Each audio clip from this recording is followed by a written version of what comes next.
ආයුබෝවන් ආදරණීය දරුදරියනි අපි අද සාකච්ඡා කරන්න යන්නේ බොහොම වැදගත් පාඩමක්. වැදගත් පාඩමක් කියන්නේ මොකද? විෂය නිර්දේශයේදී අපි කතා කරන අවසන් පාඩම තමයි මේ කතා කරන්නේ. අපි මීට සෑහෙන කාලයකට පෙර විෂය නිර්දේශයේ පළවෙනි පාඩම ආරම්භ කරලා ක්‍රමානුකූලව පාඩමෙන් පාඩම අපි හොඳින් විග්‍රහ කරලා ඒ වගේම පාඩමක් අවසානයේ වර්ෂ 20ක පමණ විභාග ප්‍රශ්න ඊට අමතරව 20යි 22 20යි 23 විභාග ඉලක්ක කරමින් අනුමාන ප්‍රශ්න පුළුල් ලෙස සාකච්ඡා කරමින් අපි ගැඹුරු අධ්‍යයනයක් කළා. ගැඹුරුයි ඒත් සරලයි තාර්කිකයි. ඔබට මතක ඇති දැන් මේ දිගටම මේ පාඩම් මාලාව පරිශීලනය කරපු දරුවෝ ඉන්නවා. ඒගොල්ලෝ පිළිගන්නවා පැහැදිලිවම පාසල් අධ්‍යාපනයක් නොලැබුණා වුණත් යම් යම් රටේ වසංගත රෝගී තත්ත්වය ආර්ථික අර්බුද එක්ක පාසල් වසා දැමීම එක්ක පාසල් අධ්‍යාපනයක් නොලැබුණා වුණත් කිසිදු අඩුවක් නැතුව චකිතයකින් තොරව විභාගයට යන්න අවශ්‍ය සූදානම මම 100%ක් නෙවෙයි 200%ක්ම කරා කියලා මම දන්නවා. ඔබත් ඒක අනිවාර්යෙන්ම සක්සුදක්ෂය දන්නවා ඇති. එතකොට අවසාන පාඩම තමයි 18 වෙනි පාඩම ඒකකේ. ඒකේ අපි පාඩම් 6ක් සාකච්ඡා කළා. ඊළඟට අවසාන පාඩම තමයි 7 වෙනි පාඩම විධායක සාරාංශය. විධායක සාරාංශය එක්සිකියුටිව් සමරි. එතකොට මේ පාඩම් පරිච්ඡේදයේ පටන් ගන්න පෙරම අපිට මතක් කරන්න වෙනවා ව්‍යාපාර සැලසුම් ඒකකේ පළවෙනි පාඩමේදීම අපි මේ විධායක සාරාංශය ගැන සිහිපත් කිරීමක් කරා. ඉතා සරල හැඳින්වීමක් කළා. එතකොට ඒකේ සම්පූර්ණ විධායක සාරාංශය ගැන අර්ථකථනය සමග ඒකේ සංයුතිය දැක්වෙන පාඩමක් වශයෙන් තමයි මේ පාඩම සාකච්ඡා කරන්නේ. දැන් මීට ප්‍රථම විෂය නිර්දේශය අනුව කියන්නේ 2017ට පෙර 17ට පෙර මෙවැනි පාඩමක් තිබුණේ නැහැ.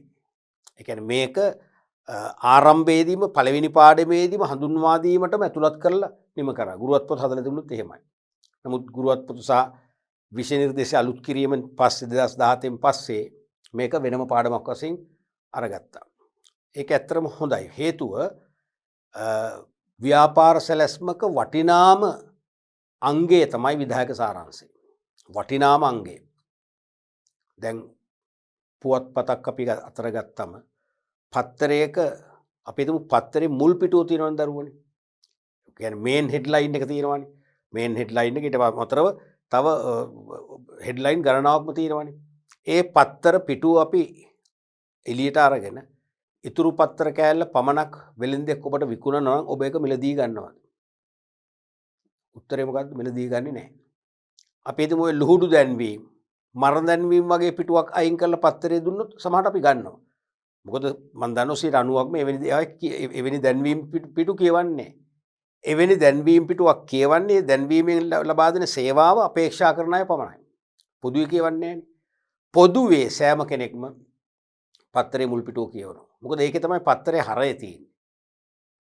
ඇතුළත පිටුවල අඩංගු විස්තරාත්මක තොරතුරු කෙටියෙන් හරි එක එක ශීර්ෂ යටතේ බෙදලා තියෙන්නේ මුල් පිටුවේ. වටිනාම කොටස ඒක.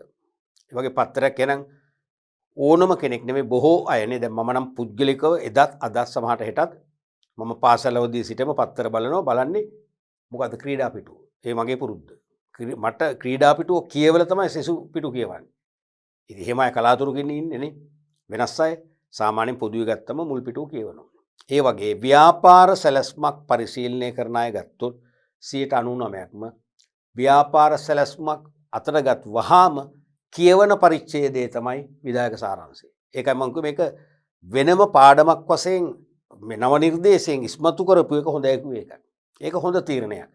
මහරගම ජාතික අධ්‍යාපන ආයතනයේ විෂයමාලා සංවර්ධන ඒකකේ නැත්නම් කරිකියුලම් එක ගත්ත හොඳ තීන්දුවක් ඒක. මොකද මේක පොදුවේ අර පළවෙනි පාඩම තුලම කරා නම් ළමයට උනත් මේක තරම් දැනෙන්නේ හයිලයිට් වෙන්නේ නැහැ. දැන් මේක හයිලයිට් වෙනවනේ. මේ තේරෙනවද? වෙනම පාඩමක් වශයෙන් මේක සකස් කිරීමම ළමයට අවධාරණය කරනවා මේක ඉතා වැදගත් කොටසක් බව. තේරුණාද? අනික් අතට සාමාන්‍යයෙන් විධායක සාරාංශය හදන්නේ ව්‍යාපාර සැලැස්ම සම්පූර්ණ සම්පාදනය කරලා නිම වුණාමයි. ව්‍යාපාර සැලැස්ම සෙසු අන්තර්ගතය නිම කළාට පස්සේ තමයි මේක සම්පාදනය කරන්න. ඒ නිසාත් මේක අවසාන පාඩම වශයෙන් දාන එක ඉතාම කාලෝචිතයි. 7 වෙනි පාඩම සහ අවසන් පාඩම වශයෙන් මේක තියෙන්නේ. එහෙනම් ඒක ඉතාම කාලෝචිතයි. ඊළඟට දැන් පොතක් ලියන කතුවරයෙක් ගත්තොත් ඒ කතුවරය පොත ලියලා සැලකිය යුතු කෙනෙක්ගෙන් අගනා පුද්ගලයෙක් හොයාගෙන පෙරවදනක් ලියා ගන්නවනේ. ඒ කියන්නේ පොත ගැන ඒ තමන් ලියපු පොත ගැන පාඨකයාට පුංචි හඳුන්වා දීමක් කරනවා. පාඨකයව ආකර්ෂණය කර ගැනීමේ පරිච්ඡේදය තමයි පෙරවදන කියන්නේ. නේ පාඨකයව ආකර්ෂණය කර ගැනීම. එය අගනා කෙනෙක් වෙන්න ඕනේ. දැන් වාණිජ විෂය ධාරාවෙන් උසස් පෙළ ලියන ඔබට මම පොතක් ලියලා ඒ පොතේ පෙරවදන මමම ලියන්න පුළුවන්. ඒක තහනමක් නෑ, නීතියක් නෑ. නමුත් ඒකේ අගය අඩුයි. නමුත් මම මේ පොත ලියලා ඔබේ ප්‍රශ්න පත්‍රය සම්පාදනය කරන වර්තමාන ප්‍රධාන පාලක පරීක්ෂකතුමාට විශ්වවිද්‍යාල ජ්‍යෙෂ්ඨ ඇදුරුතුමාට දීලා එයාට කියවන්න දීලා එයා කියවල හෝ නැතුව හෝ ප්‍රශ්නයක් නෑ. එයා ඒ පොත ගැන ධනාත්මක මතයක් පෙරවදනෙන් දැම්මොත් උසස් පෙළ ව්‍යාපාරදින සිසුන්ට ඉතාම වටිනා ග්‍රන්ථයක් වශයෙන් එයා හඳුන්වා දීමක් කළොත් ඒ පොතේ අගය වැඩිද අඩුද කියන්න දෙයක් නැහැනේ. අගය වැඩි වෙනවා. ඔබ වුණත් පිළිගැනීමට ලක් වෙනවා. මගේ පොත ගැන මම්ම පෙරවදනක් කළොත් ඔබ පිළිගන්නේ නැහැ. එහෙනම් ඒ පෙරවදන ලියන්නේ කොහොමද? අවසානයේට. මම පොත ලියන්න පෙර මං කියනවා මම මෙන්න මේ වගේ පොතක් ලියන්න අපේක්ෂා කරනවා ඇදුරුතුමනි මට සර් මේකට පෙරවදනක් ලියලා දෙන්න. එහෙම ලියනවද? එහෙම ලියන්නේ නැහැ. ඇදුරුතුමා දන්නවද මම මොනව ලියද කියලා? ඒක ලිව්වට පස්සේ ආ අඩු ගන්න උඩින් පල්ලෙන් හරි බලනෝනේ මොනවද මේකේ මං අන්තර්ගත මාතෘකා ටික හරි. තේරුණාද? එහෙනම් පොතක අවසානයේ තමයි අපි පෙරවදන ලියන්නේ. හැබැයි අවසානයේ පෙරවදන ලිව්වට පෙරවදන තියෙන්නේ ඉස්සරහම. ඒ වගේ තමයි විධායක සාරාංශය හදන්නේ දරුවනේ ව්‍යාපාර සැලැස්ම නිම කළාට පස්සේ. නිම කළාට පස්සේ මේක පිළිල කළාට මේක තියෙන්නේ ආරම්භයේදී. සාමාන්‍යයෙන් අපි කියන්නේ එහෙමනේ මුලින්ම මුල් පිටුව, මුල් කවරය හා පටුන. ඊට පස්සේ තියෙන්නේ මොකද්ද? විධායක සාරාංශය. ඊට පස්සේ ව්‍යාපාර විස්තරය. ඊට පස්සේ තමයි අලෙවිකරණ සැලැස්ම. හරිනම් එන්න ඕනේ මෙහෙයුම් සැලැස්ම. මුත් තියෙන අලෙවිකරණ සැලැස්ම. ඊට පස්සේ තමයි මෙහෙයුම් සැලැස්ම. ඊට පස්සේ තමයි මානව සම්පත් සැලැස්ම. නැත්තම් මූල්‍ය සැලැස්ම. නේ? එහෙමනේ එන්නේ පිළිවෙල. ඒ නිසා ව්‍යාපාර සැලැස්ම සම්පාදනය කරලා නිම කළාට පස්සේ තමයි විධායක සාරාංශය හදන්නේ සහ හදන්න පුළුවන් එතකොටයි. පොතක් ලියන්නේ නැතුව ඔබ පොතක් ලියන්නේ නැතුව ඔබ මගෙන් ඉල්ලනවා සර් අපිට මේකට පෙරවදනක් ලියලා දෙන්න. මට එහෙම ලියන්න බෑනේ. මුලින්ම මම පොත කියවන්න එපා. පොතේ අන්තර්ගතය මම වටහා ගන්න එපා. අන්තර්ගතයේ අදාළ ඉලක්ක වෙළඳ පොළට ගැලපෙනවද කියලා මම තීරණය කරන්න එපා. එහෙම වුණොත් මම පෙරවදන ලියන්නේ. ඒ වගේ ව්‍යාපාර සැලැස්ම සම්පාදනය කරලා අවසන් වුණාට පස්සේ ඒ සමස්ත ව්‍යාපාර සැලැස්මේ උපාංග පිළිබඳව හඳුන්වා දෙන සාරාංශමය පරිච්ඡේදය තමයි විධායක සාරාංශය කියලා කියන්නේ. අපි බලමු කොහොමද කියලා මේක ආරම්භ වෙන්නේ. විධායක සාරාංශ එක්සිකියුටිව් සමරි. The executives මේ මම ඉංග්‍රීසි වලින්ම ගත්තේ මේක ජේ.එස්. චන්දන්ගේ The Theory of Management කියන පොතෙන් උපුට ගත්තා. මොකද හේතුව ඒක ඊටාම හොඳ පැහැදිලි අර්ථකථනයක් මේකේ තියෙනවා. ඊට අමතරව බ්‍රිටිෂ් බිස්නස් ඩිස්ක්ලෝසර් කියන සංගරාවෙත් මේ ගැන හොඳ අර්ථකථන තියෙන දෙකම පදනම් කරන් තමයි මම ඉංග්‍රීසි අර්ථකථනය ගත්තේ. මොකද මේක හරි පැහැදිලි. The executive summary is so important. මේ කියන විධායක සාරාංශය ඉතාම වටිනා පරිච්ඡේදයක් කියන එක කියන්නේ. In fact, at වශයෙන්ම that some investors prefer to receive just a summary and financials before reviewing an entire plan. Entire plan. ඒ කියන්නේ සමස්ත සැලසුම විවරණය කිරීමට පෙර සමහර ආයෝජකයෝ some investors ලා එන්නෝනේ most important කියලා. ඒ කියන්නේ most investors ලා කියලා. හරිනම් නේ සමහර නේ අතර වැඩිපුර බහුල ආයෝජකයන් පිරිසක් කැමැත්තක් දක්වනවා මේ ව්‍යාපාර සැලැස්ම පිළිබඳ සමරි එකක් සාරාංශයක් ඒ වගේම මූල්‍ය තත්ත්වය සහ සාරාංශයක් හඳුනා ගන්න. අන්න ඒ අවශ්‍යතාවය තමයි මේ විධායක සාරාංශයෙන් සපුරාලන්නේ. From this you want to get the reader excited about your company. වැදගත්ම දෙයක්. From this you want to get the reader You want to get the reader excited about your company. ඔබේ සමාගම. ඔබේ ව්‍යාපාරය පිළිබඳව පාඨකයා පාඨකයා මවිතයට පත් කරන්න සමත් වන ආකාරයෙන් මේ විධායක සාරාංශය සමන්විත වෙනවා කියන එක කියන්නේ. නැත්නම් විධායක සාරාංශයේ ඊටාම සාර්ථක 100%ක්ම අංග සම්පූර්ණ අපි කියන්නේ පර්ෆෙක්ට් එකක් කියලා. අංග සම්පූර්ණ විධිමත් විධායක සාරාංශයක් නම් අනිවාර්යයෙන්ම මේ පරිශීලනය කරන පාඨකයා අනිවාර්යයෙන්ම මවිතයට පත් කරන තත්වයට පිළියෙල කරපු සාරාංශයක් වෙන්නට ඕන. An executive summary should be short. පැහැදිලිවම මේ විධායක සාරාංශය අනිවාර්යයෙන්ම කෙටි වෙන්න ඕන.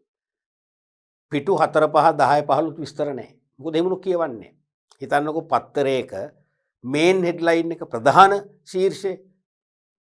ශීර්ෂය අපි කියන්නේ පොල් අකුරෙන් කියලා කියන්නේ. එහෙමනේ කියන්නේ ලොකු අකුරෙන් නේ තද කළු බෝල්ඩ් කරපු තද කළු අකුරෙන් අපි හිතමු පේලි 25ක් විතර දැම්මොත් මොකද වෙන්නේ? ඒක ශීර්ෂයක් වෙන්නේ නැහැ. ඒක ශීර්ෂයක් වෙන්නේ නැහැ. තේරුණාද? දැන් ඔබට අපි හිතමු කිසියම් රාජ්‍ය බලාධිකාරියකින් නැත්නම් අපි හිතමු පරිසර අධිකාරියෙන් ඔබට පරිසර සංරක්ෂණ බලපත්‍රය ලබා ගැනීමට අදාළව ඔබ ලිපියක් ලියන්න තීරණය කරනවා. ඔබ ඒකේ හෙඩින් එකක් දාන ඕන ශීර්ෂයක් දානවා පරිසර සංරක්ෂණ බලපත්‍රය ලබා ගැනීම හා සම්බන්ධවයි. එහෙම නැතු ඕක වචන 1500ක් විතර දික් කරලා ශීර්ෂ දැම්මොත් මොකද වෙන්නේ? අසාර්ථකයි. ඒක ශීර්ෂයක් නෙවෙයි එතකොට. ඒ නිසා අනිවාර්යයෙන්ම මේ විධායක සාරාංශයත් පුළුවන් තරම් කෙටි වෙන්න ඕන. දීර්ඝ එකක් වෙන්න බෑ. මොකද බොහෝ ව්‍යාපාර සැලසුම් ගැන දන්න අය අතට ගත්ත ගමන් මුලින්ම කියවන්නේ මම උනත් කියවන්නේ මොකද්ද? විධායක සාරාංශය. ඇයි විධායක සාරාංශයේ ව්‍යාපාර සැලැස්මේ සමස්තය මිරිකලා තියෙනවා. තේරුණාද? එන එක අනිවාර්යයෙන්ම කෙටි වෙන්න ඕනේ. 2 pages at most, 1 page if possible. අන්න මේක කෙටි වෙන්න ඕනේ. උපරිම පිටු දෙකක්. තේරුණාද? at most 1 page if possible. හැකිනම් එක පිටුවකට නම් වඩා හොඳයි කියලා කියන්නේ. මම කියනවා පිටුවත් වැඩි පිටු භාගයක් නම් වඩා හොඳයි.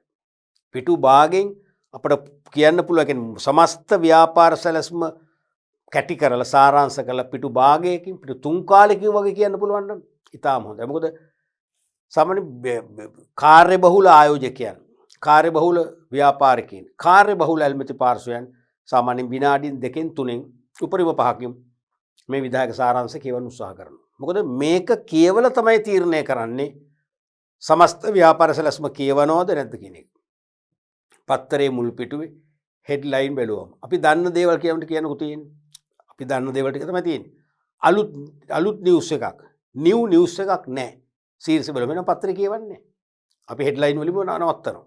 ඒ වගේ තමයි විධායක සාරාංශයේ කියවම පාඨකයාට, පරිශීලකයාට දැනෙන්න ඕනේ මම හොයමින් හිටපු මගේ හදවතේ ඇඳිච්ච ව්‍යාපාරය තමයි ඇවිල්ලා තියෙන්නේ. මම මේක කියවන්න ඕනේ. නැත්තම් මම හොයනවාට වඩා වෙනස් මාදිලියේ නමුත් ආකර්ශනීය වූ ව්‍යාපාර ක්‍රියාවලිය තමයි මේක තියෙන්නේ. එහෙනම් මම අපේක්ෂා නොකළ ව්‍යාපාර ක්‍රියාවලියක් වුණත් මේකේ සාර්ථක බවක් තියෙන නිසා මම මේක කියවන්න ඕනේ කියන මතවාදයට එන්න පුළුවන් වන ආකාරයට විධායක සාරාංශය සමන්විත වෙන්න ඕනේ. ඒ නිසා උපරිම පිටු 2යි නැත්තම් පිටුවයි නැත්තම් මගේ නම් නිර්දේශය පිටු භාගයක් 3 කාලන්න වඩා හොඳයි. A busy funder must be able to read your summary in less than 5 minutes. And a busy funder must be able to read your summary in less than 5 minutes. එහෙනම් සාමාන්‍ය කාර්ය බහුල ආයෝජකයෝ නැත්නම් අරමුදල් ෆන්ඩ් කියන ආයෝජකයෝ අරමුදල් සම්පාදකයෝ කාර්ය බහුල අරමුදල් සම්පාදකයෝ නැත්නම් ආයෝජකයෝ උපරිම විනාඩි 5ක් හෝ ඊට අඩු කාලයකින් මේක කියවන්න උත්සුක වෙනවා. වැඩි කාලයක් මේකට ගන්නෑ. මොකද මේක කෙටි කාලයකින් කියවලා තීරණය කරනවා ව්‍යාපාර සැලැස්ම අපිට වැදගත්ද නැද්ද? වැදගත් නම් විවේක පාඩුවේ පැය ගාණක් හරි අරගෙන කියවන්නේ එක පැත්තකට තියෙනවා. වැදගත් නොවන එක එතනින්ම ඉවත් කරලා දානවා. There should be logical, attractive and dynamic writing style. And there should be logical, attractive and dynamic writing style. එහෙනම් මේ විධායක සාරාංශය හරිම තාර්කික විදියට ඉදිරිපත් කරන්න ඕනේ. ලොජිකල් එකක් වෙන්න තාර්කික බව. ඒ වගේම ඇට්‍රැක්ටිව් ආකර්ශනීය බව. ආකර්ශනීය එකක් වෙන්න ඕනේ. තේරුණාද? ඒ කියන්නේ පාඨකයා මේක කියවන විට ව්‍යාපාරයේ පිළිබඳ හොඳ චිත්‍රයක්ම වෙන්න ඕනේ. ආසාවෙන් තව තවත් මේ ව්‍යාපාර සැලැස්ම කියවන්න ඕන කියන මානසිකත්වයට පත් කරන්න සමත් වෙන්නට ඕනේ. දැන් සමහර දේ පොත්පත් අපි කියවන්න ගත්තම බෝරින්නේ. දැන් ඔයගොල්ලෝ කියනෝනේ සමහරට ඔබට ওই රෝගේ තියෙනවා. බෙහෙත් ගන්න එහෙම රෝගයක් නෙවෙයි බය වෙන්න එපා. ඒක මොකද්ද? ගොඩක් පොත්පත් කියවන්න කම්මැලි. කියවන්න ගත්තම මොකද වෙන්නේ? කොහේවත් නැති දොයි මතක් එනව නේද? එනවා. සමහරට ඊයේ රාත්‍රියේ පැය 8ක් ඔබ නිදාගත්ත. පැය 8ක් කියන්නේ උපරිම හොඳම නිින්දක් නේ. බුදුරජාණන් වහන්සේ පවා එච්චර නිින්දක් අරගෙන නැහැ නේ. නමුත් බුදුරජාණන් වහන්සේ දේශනා කරන පුද්ගලයෙකුට ඒකාකාරී වූ සෝනින්දක් අවශ්‍යයි කියලා නිරෝගී බවට. වෛද්‍යවරු අනුමත කරනවා අඩුම ගානේ පැය 7ක් නැත්නම් 6ක්. පැය 7ක් තමයි වඩා හොඳ. 8ක් උපරිම. ඔබ ඊයේ රාත්‍රියේ දිගින් දිගටම පැය 8ක් නිදාගෙන අද ඔබ පොතක් කියවන්න ගත්තා ඔබට විනාඩි 2කින් 3කින් නිදිමත හැදෙනවා. අම්මට කියලා කියන මට ડોක්ටර් කෙනෙක් හම්බෙන්න යන්න ඕනේ. මට හරි නිදිමතයි. පොත් කියවන්න කම්මැලි. නෑ ඒක ඇත්ත කතාව ඒක නෙවෙයි පොත හොඳ නෑ. ඔබ ඒ පොතේ එක්ක ඒ පොත හොඳයි. ඒ පොතේ හොඳ ඔබ දකින්නේ නෑ. ඒ පොතේ අගය ඔබට දැනෙන්නේ නෑ. ඒ පොතේ ඔබ වටිනාකම තක්සේරු කරන්නේ නෑ. ඒ නිසා ඔබ හිතනවා මේක මට අනවශ්‍ය පොතක්. ඉතින් කම්මැලි. ඔබට අවශ්‍ය පොතක් කියලා හිතුනොත් ඔබ කියවන්නේ නැද්ද? ඔබ සමහර සමාජ ජාලවලට ඔබේ හෑන්ඩ් ෆෝන් එක යනවද නැද්ද? යනවා. සමහර සමාජ ජාලවල ඔබේ තාරුණ්‍යයට ගැලපෙන බොහෝ තොරතුරු නැද්ද? තියෙනවා. ඔබ ඒක ආසාවෙන් පැය ගණන් කියවන්නේ නැද්ද? කියවනවා. ඒ ආස නිසා. ඔබේ තාරුණ්‍යයට ගැලපෙනවා කියලා ඔබ තීරණය කරපු නිසා. අර පොත ඔබට ගැලපෙන්නේ නැහැ කියලා තීරණය කරපු නිසා ඔබ ඒකට කියවද්දි කම්මැලි නිදිමතයි. ඇත්ත කතාව ඕකනේ. ඒ වගේ කම්මැලි බවක් නිදිමත ගතියක් ප්‍රතික්ෂේප කරන මානසිකත්වයක් ඇති නොවන ලෙස ආකර්ශනීය ලෙස තාර්කික ලෙස විධායක සාරාංශය සකස් කරන්න ඕන කියන එකයි මේ කියන්නේ. ඒ වගේම ඩයිනමික් රයිටින් ස්ටයිල්. ඒ කියන්නේ ඉතා සිත් ගන්නාසුළු. තේරෙනවද? සිත් ගන්නාසුළු ආකර්ශනීය හොඳ ලිවීමේ රටාවකුත් අනුගමනය කරන්න ඕන. tell what you are going to tell in this chapter. අන්න වැදගත් මේකක්. tell what you are going to tell in this chapter. ඒ කියන්නේ ඔබට කියන්නට ඇති දේ කියන්න. ඔබට කියන්නට ඇති දේ කියන්න කියන පණිවිඩය තමයි මේකෙන් කියන්නේ. ඒ කියන්නේ විධායක සාරාංශය තුලින් ඔබේ ව්‍යාපාරය පිළිබඳ ඔබේ ව්‍යාපාරයේ අනාගත ගමන් මඟ පිළිබඳව පරිශීලකයන්ට කියන්නට ඇති දේ කිතාම කෙටියෙන් ඍජුව කියන්න කියන එකයි මේ කියන්නේ. එහෙනම් සමස්ත ව්‍යාපාර ක්‍රියාවලිය ඉතා ඍජු ලෙස සාරාංශ කරලා හුවා දැක්වීමක් තමයි විධායක සාරාංශය වෙන්නට ඕනේ. පැහැදිලිද? අපි බලමු ඔගේ සිංහල පරිවර්තන මම ලස්සනට ඔක දැම්ම. ව්‍යාපාර සැලැස්මේ ඉදිරිපත් කර ඇති සමස්ත තොරතුරු පිළිබඳ සාරාංශයකි. ව්‍යාපාර සැලැස්මේ ඉදිරිපත් කරපු සමස්ත තොරතුරු තියෙනවනේ. දැන් ව්‍යාපාර සැලැස්ම මම කිව්වා උපසැලසුම් කීපයක එකමුතුවක්. ඒ නිසා ව්‍යාපාර සැලැස්ම කියන්නේ ඉන්ටග්‍රේටඩ් කන්සෙප්ට් එකක්. සමාහාර සංකල්පයක්. සමාහාර කියන්නේ මොකද්ද? සමෝදානිත කියන එක. සමෝදානිත කියන්නේ මොකද්ද? ඒකාබද්ධ කියන එක. එහෙනම් ඒකාබද්ධ සංකල්පයක්. ඇයි? මූල්‍ය සැලැස්ම, විධායක සාරාංශය, ව්‍යාපාර විස්තරය, මානව සම්පත් සැලැස්ම, මෙහෙයුම් සැලැස්ම, අලෙවිකරණ සැලැස්ම ආදී උපසැලසුම් ගණනාවකින් තමයි ඒකාබද්ධ වෙලා ව්‍යාපාර සැලැස්ම එළියට එන්නේ. ඒ නිසා මේක සමාහාර සංකල්පයක්. එහෙමනම් ව්‍යාපාර සැලැස්ම ඉදිරිපත් කර ඇති සමස්ත තොරතුරු පිළිබඳ සාරාංශයක් තමයි විධායක සාරාංශය කියන්නේ. සැලැස්මේ සියලු කොටස් සකස් කර අවසන් කළ පසු මේ සකසයි. ඒක මම මුලින් පැහැදිලි කරානේ. මුළු සැලැස්ම සම්පාදනය කර නිම කළාට පස්සේ තමයි මේක සකස් කරන්න නැත්නම් පිළිල කරන්න කටයුතු කරන්නේ. කියවන්න ආකර්ෂණය වන ආකාරයට මේ සකස් කළ යුතු අතර කියවන පුද්ගලයා පාඨකයාට ආකර්ෂණයක් ඇතිවන ආකාරය කියවන්න රස කර කර කියවන්න හිතෙන රස කර කර නැවත නැවත කියවන්න හිතෙන ආකාරයෙන් මේ විධායක සාරාංශය සකස් කරලා තියෙන්න ඕනේ. හොඳින් භාෂාව හැසිරවිය යුතු වන්න. අර ඩයිනමික් රයිටින් ස්ටයිල් එක කිව්ව එකයි. හොඳින් භාෂාව හසුරවන්න ඕනේ. මේකෙදි අපිට කිසිදු කම්මැලිකමක්, කාන්සියක් තේරෙනවද? කාලය අපත දැමීමක් කියන මානසිකත්වයක් ඇති නොවන ආකාරයෙන් ඊටාම සතුටෙන් කියවන්න පුළුවන් වන විදිහට භාෂාව හොඳින් හසුරවන්නට ඕනේ. මම උකට පුංචි උදාහරණයක් කියන්න. දැන් එක්තරා තේ අපනයනය කරන සමාගමක ව්‍යාපාර සැලැස්මක් මට හමුලි සම්පූර්ණ මම ළඟ තියෙනවා. ඔය තීන්ත නිෂ්පාදන සමාගමක ව්‍යාපාර සැලැස්මක්, තේ අපනයනය කරන සමාගමක ව්‍යාපාර සැලැස්මක්, ඒ වගේම ලංකාවේ විදේශ රටක නැව් නිෂ්පාදනය කරන සමාගමක විධායක සාරාංශයක් අද විසින් මම ළඟ 6ක් 7ක් 8ක්ම තියෙනවා. එතකොට පෙන්වන්න අපිට හැකියාවක් නැහැ. දැන් ඒ තේ අපනයනය කරන සමාගමේ විධායක සාරාංශය කියවම ඒක හරි ලස්සනට තියෙනවා. ඒක ඉංග්‍රීසි වලින් තියෙන්නේ හරිම ලස්සනයි. ඒක සරල ඉංග්‍රීසියෙන් සාමාන්‍ය දෙනුමත් තියෙන එක කියලා තේරුම් ගන්න පුළුවන්. ඒක කියලා තියෙන හරි කතන්දරයක්. ඒ විධායක සාරාංශය කියවනකොට මට හිතෙනවා මම මේ කියවන්නේ බිස්නස් ප්ලෑන් එකක් නෙවෙයි. මේක එක්සිකියුටිව් සමරි එකක් නෙවෙයි. කියන තැනට මම හිතන්නේ මට ස්වයංක්‍රීයව හිතෙනවා. තේරෙනවද? මට දැනෙන්නේ මේක ව්‍යාපාර සැලැස්මක් කියලා. මට දැනෙන්නේ විධායක සාරාංශය කියලා. මට දැනෙන්නේ ලස්සන කතාන්දරයක් විදියටයි. ලස්සන කතාන්දරයක් විදියටයි. ඔබ කියවන නවකතා තියෙනවා, කෙටි කතා තියෙනවා. ඔබේ වයසේදී ඔබ වැඩි දිනෙක සමහරට දෙපාරක් තුන් පාරක් ඇතැම් අය 5-6 වතාවක්, 2-3 වතාවක් නැත්තම් 5-6 වතාවක් කියවලා ඒත් මදි වෙච්ච ෆැන්ටසි බුක් එක මොකද්ද? කිව්වොත් කිසි වාදයක් නැහැ. මොකද හැරි පොටගත කතාව. මම මේ කතාව ලියන්න යෙදුණු විදිය, ඒ කතා පොත මුද්‍රණ සමාගම වලින් ප්‍රතික්ෂේප කරලා ඒ පොතේ මුද්‍රණය අතහැර තිබුණු අවස්ථාවක තේරෙනවද? ඒ පාටිකාව ඒ කියන්නේ පොතේ කතුවරියගේ දෝනියන්ද ඇයව දිරිමත් කරමින් පුංචි මුද්‍රණාලයට ගිහිල්ලා සැකසංක ඇතුව මේක මුද්‍රණය කළ දෙන්න පුළුවන්ද කියලා ඇහුවම කිසිදු පැකිලීමකින් තොරව මුද්‍රණය කරන්න බාරගත්ත විදිය. පළවෙනි මුද්‍රණයෙන්ම ලෝකේ කලවපු විදිය මම විස්තර කළා මීට පෙර පාඩමේ. එතකොට ඒ පොත ෆැන්ටසි බුක් එකන්නේ ඒක කියවන්න නැද්ද ඔබ කීපාරයක්? ඇයි? කියවන්න ආසයි. අන්න ඒ වගේ කියවන්න ආසවන විදියට මේ විධායක සාරාංශය සම්පූර්ණ වෙන්න ඕනේ. මම කියන්න ගියේ ඒ තේ අපනයන සමාගමේ විධායක සාරාංශය තනිකර කතන්දරයක්. මම මේක කියනකොට මට හිතෙනවා මේ දැන් මං කියවන්නේ ලස්සන නවල් එකක්. නැත්තම් ෆැන්ටසි බුක් එකක් මම මේ කියවන්නේ. තේරුණාද? හිතෙන්නේ නැහැ බිස්නස් ප්ලෑන් එක කියලා. අන්න ඒ මට්ටමට එන්න ඕනේ. තේරුණාද? දැන් ඔබ ලස්සන කතාන්දර අහන්න ආසයිනේ. ලස්සන කතාන්දර කියවන්නත් ආසයි. ඒ වගේම ලස්සන කතාන්දර ලියන්නත් ආසයි. ඔව් නේද? තාරුණ්‍ය රාසෝකනේ. ඔබ සුන්දර දේවල් ඔබ අහන්න ආසයි. සුන්දර දේවල් ලියන්න ආසයි. සුන්දර දේවල් කියවන්න ආසයි. මෙයත් සුන්දර දෙයක් වෙන්නට ඕනේ. තේරුණාද?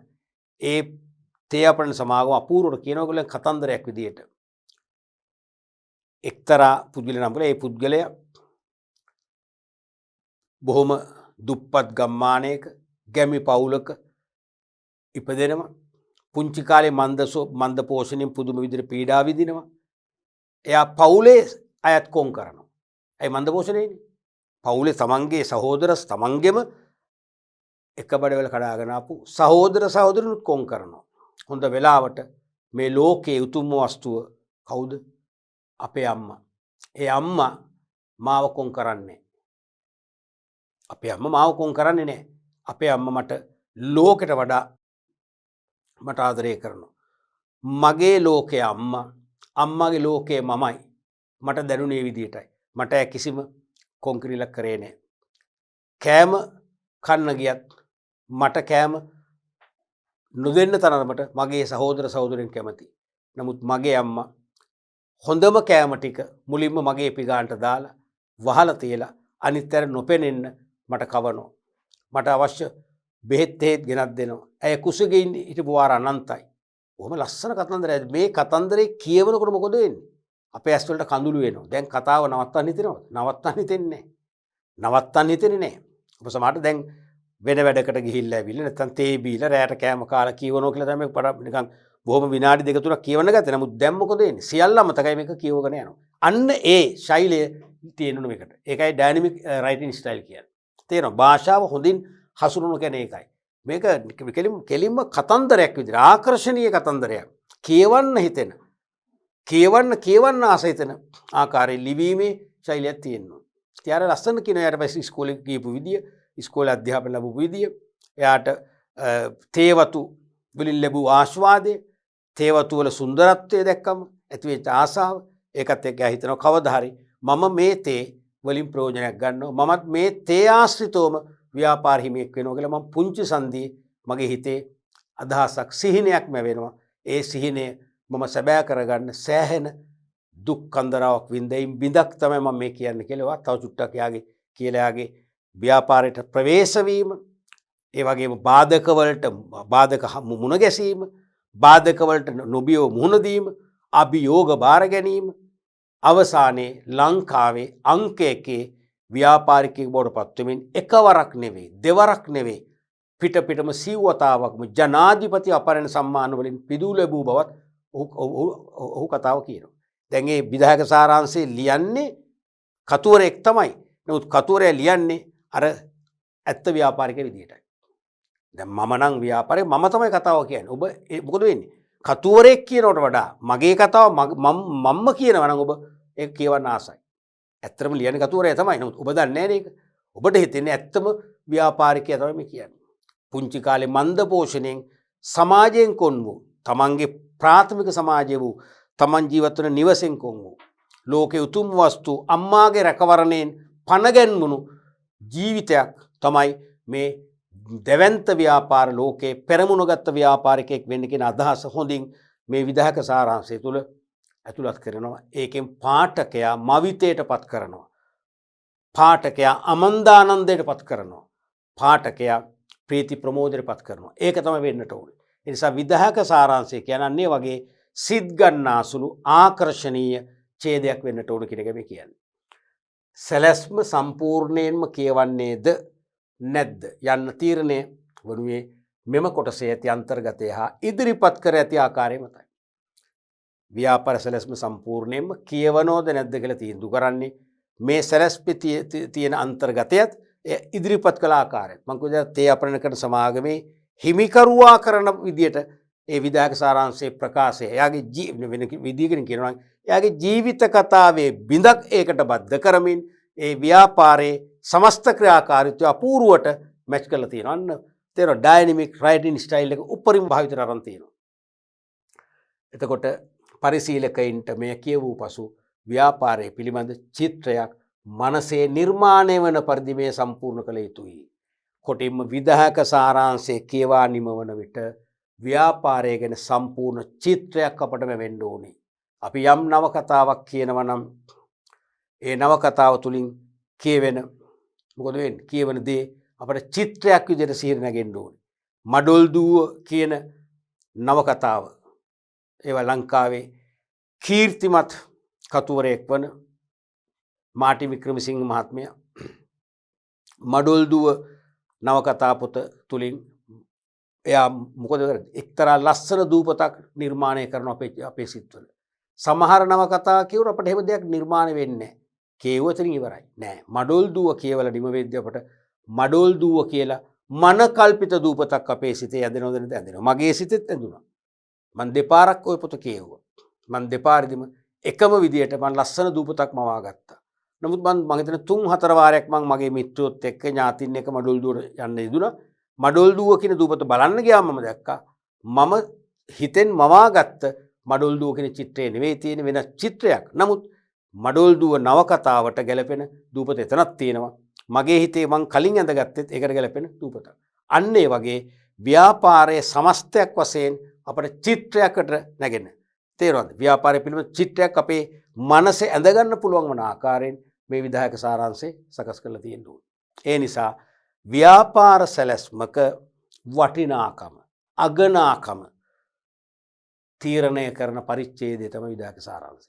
විධායක සාරාංශයේ පරිපූර්ණ බව තුලින් ව්‍යාපාර සැලැස්මට පුදුම වටිනාකමක් ලැබෙනවා. නැත්නම් ව්‍යාපාර සැලැස්මක අග්‍රගණ්‍ය පරිච්ඡේදය තමයි විධායක සාරාංශය. හිතන්න විධායක සාරාංශය අයින් කළොත් ව්‍යාපාර සැලැස්මෙන් ව්‍යාපාර සැලැස්ම වටිනාකමක් නැති සංකල්පයක් බවට පත් වෙනවා. අගයක් නැහැ එතකොට.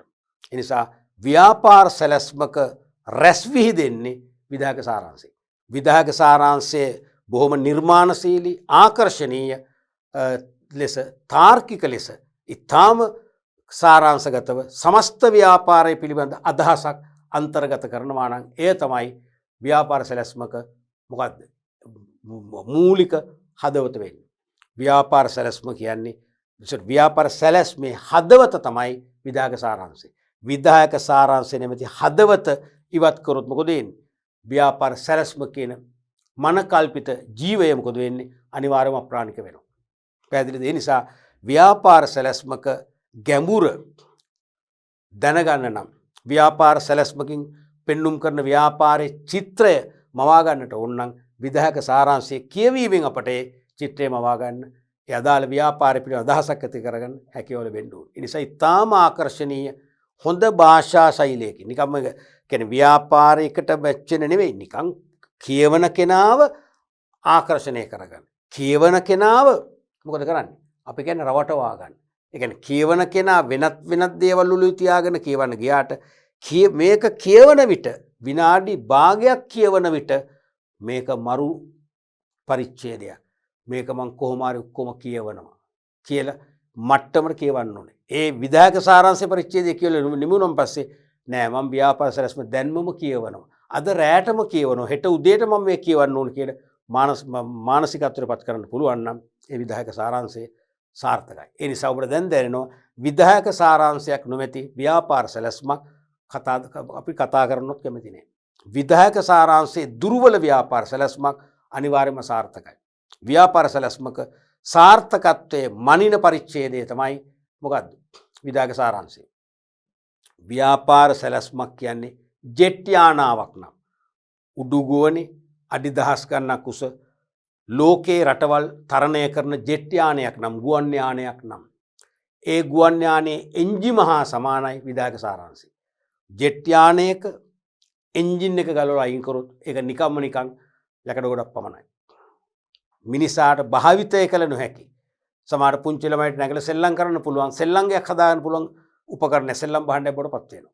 නමුත් එන්ජින් එක සක්‍රියතාවකල් එය ලෝකේ තරණය කරන්න පුළුවන්. ඒ නිසා ව්‍යාපාර සැලැස්මක් කියන්නේ ගුවන් යානයක් නම් ඒ ගුවන් යානයේ එන්ජිම තමයි විධායක සාරාංශය.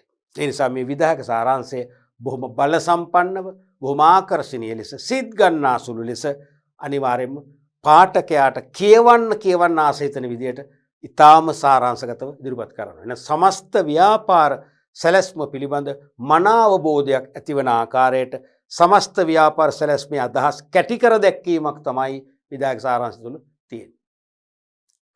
පැහැදිලිද? ඒ නිසා විධායක සාරාංශය සාර්ථකව නිම කරන්නට පමණයි සාර්ථකව නිම කරන්නට පමණයි ව්‍යාපාර සැලැස්මකට ලොකු ජීවයක් ලොකු අගයක් වටිනාකමක් දෙන්න පුළුවන් වෙන්නේ. විධායක සාරාංශයේ සාර්ථක භාවය මත තමයි සමස්ත ව්‍යාපාර සැලැස්ම වැඩි පිරිසක් සමස්තයක් වශයෙන් පරිශීලනය කරන්නේ. එහෙම පරිශීලනය කරොත් තමයි ඒගොල්ලෝ ව්‍යාපාරය වෙත ආකර්ෂණය කරගන්න පුළුවන්කම ලැබෙන්නේ. පැහැදිලිද? ඔව්. එතකොට දැන් අපිට දැනෙන්නේ විධායක සාරාංශය සමස්ත ව්‍යාපාර සැලැස්ම නිම කළාට පස්සේ කළ යුතු කියන එකේ දැන් අර්ථය තේරෙනව නේද? මේක මුලින් කරන්න බෑ. මොකද ව්‍යාපාර සැලැස්ම සම්පූර්ණ සම්පාදනය කරලා ව්‍යාපාර විස්තරය, මෙහෙයුම් සැලැස්ම, අලෙවිකරණ සැලැස්ම, මානව සම්පත්, ඒ වගේම මූල්‍ය සැලැස්ම, ඒ වගේම ව්‍යාපාර සැලැස්ම අගට යා කරන අතිරේක ඇමුණුම් මේ සියල්ල දෙස බලලා මේ සියල්ල පරිශීලනය කරලා මේ හැම දෙයකින්ම කියන දේවල් එකට එකතු කරලා ඒකාබද්ධ කරාම සාර්ථක ව්‍යාපාරයක් නිර්මාණය වෙනවා නම් පමණක් විධායක සාරාංශයත් සාර්ථකව අපට සකස් කරන්න පුළුවන්. තේරෙනවද? අනෙක් අතට සෙසු උපසැලසුම් වල යම් නොගැලපීම් තිබුණත් දුර්වලතා තිබුණත් ඒ සියල්ල යටපත් වෙන ආකාරයට ඒ සියල්ල බල රහිත වන ආකාරයට විධායක සාරාංශය ප්‍රබල ලෙස පාඨකයාගේ හදවතටම වදින ආකාරයෙන් සංක්ෂිප්තව තාර්කිකව සරලව ඉදිරිපත් කරන්න පුළුවන්. ඒක තමයි විය යුත්තේ. ඒ නිසා විධායක සාරාංශය තුලින් තමයි ව්‍යාපාර සැලැස්මට ආකර්ෂණය ලබන්නේ. ව්‍යාපාර සැලැස්මට අදාළ සෙවණැල්ල තමයි විධායක සාරාංශය. විධායක සාරාංශය තිබෙන තාක්කල් ව්‍යාපාර සැලැස්ම බොහොම සෞම්‍ය ලෙස අනිවාර්යෙන් පවතිනවා ඇති. ව්‍යාපාර සැලැස්මට ආවරණය සලසන සෙවණැල්ල බැඳු විධායක සාරාංශය ඉවත් කළොත් එහෙම ව්‍යාපාර සැලැස්ම අධික උණුසුමට ලක් වෙලා එය අනිවාර්යයෙන්ම උණු වෙලා දී වෙලා යනවා ඇති. ඒ නිසා ව්‍යාපාර සැලැස්මක පැවැත්ම ඒ වගේම ඊට ලැබෙන ඇල්මැති පාර්ශ්වයන්ගේ අනුග්‍රහය පිළිගැනීම රඳා පවතින්නේ විධායක සාරාංශය නිසා. ඒ නිසා විධායක සාරාංශය කියන එක ඉතාම ඕනෑකමින් ඉතාම ගැඹුරින් මේ සමස්ත ව්‍යාපාර සැලැස්මේ අතිරේක පරිච්ඡේද විශ්ලේෂණය කරලා ඉතාම හොඳ භාෂා ශෛලියක් භාෂා රටාවක් භාවිතා කරමින් තේරුණාද? තාර්කික ලෙස ඒ වගේම ව්‍යාපාරය ගැන කිසිදු සැකයක් ඇති නොවන ආකාරයෙන් සැක තිබුණත් ඒ සැක සංකා පහව යන ආකාරයෙන් පරිශීලනය කරන විට ඒ සැක සංකා ඉවත් වෙන ආකාරයට විධායක සාරාංශය සකසා ගත්තොත් ඒ ව්‍යාපාර සැලැස්ම අතිසාර්ථකයි නැත්නම් අසාර්ථකයි. පැහැදිලිනේ? එහෙනම් ව්‍යාපාර සැලැස්මක හොඳම පරිච්ඡේදය මොකද්ද? විධායක සාරාංශය. මේ මත තමයි ව්‍යාපාර සැලැස්මේ බලය ශක්තිය තීරණය වෙන්නේ. පැහැදිලිද? රයිට්. අපි ඊළඟට බලමු විධායක සාරාංශයක අඩංගු කරුණු. විධායක සාරාංශයක අඩංගු කරුණු අපි දැන් දන්නවා. අපි කරන්නේ කියන්නේ විධිමත්ව ගොනු කරන එක විතරයි. තේරුණාද? Facts to be included in an executive summary. Facts to be included in an executive summary. පළවෙනි එක තමයි name and address of the business. අනිවාර්යයෙන්ම විධායක සාරාංශයේ ව්‍යාපාරයේ නම ලිපිනේ තියෙන්න මේපයි. මොකද බිස්නස් ප්ලෑන් එක අපි මුලින්ම කියවද ගොඩක් වෙලාවට අපි නෙවෙයි. 100 දෙනෙක් කියවුවොත් 100න් 90ක්ම මුලින්ම කියවන්නේ මොකද්ද? නැත්නම් 90ක් 95ක්ම කියවන්නේ විධායක සාරාංශය. ඒ හැම දෙනාටම ව්‍යාපාරයේ නම දැනගන්න ඕනේ නැද්ද? දැනගන්න ඕනේ. දැන් මම කිව්වේ මම මෙතන නම කියන්න හොඳ නැති නිසා අපි මේ එක්තරා සමාජ ජාලයකින් මේ පාඩම් විකාශනය කරන නිසා මම කිව්වේ නෑ. එතකොට දැන් මට නමත් තුරුයි. මම කිව්වේ තේ අපනයනය කරන සමාගමක් කියලා. මට තාම මතකයි. ඒකේ මට නමත් මතකයි. නම නිසා තමයි මට ඒක මතක වෙන්නේ. ඒ වගේ අපිට මේක විධායක සාරාංශයක් කියවනකොට මේ කුමන ව්‍යාපාරයක්ද කියලා ව්‍යාපාර නාමය අවශ්‍යයි. ලිපින අවශ්‍යයි. මේක පිහිටි ස්ථානය අවශ්‍යයි. නිසා මුලින්ම තියෙන්න ඕනේ ව්‍යාපාර නාමය.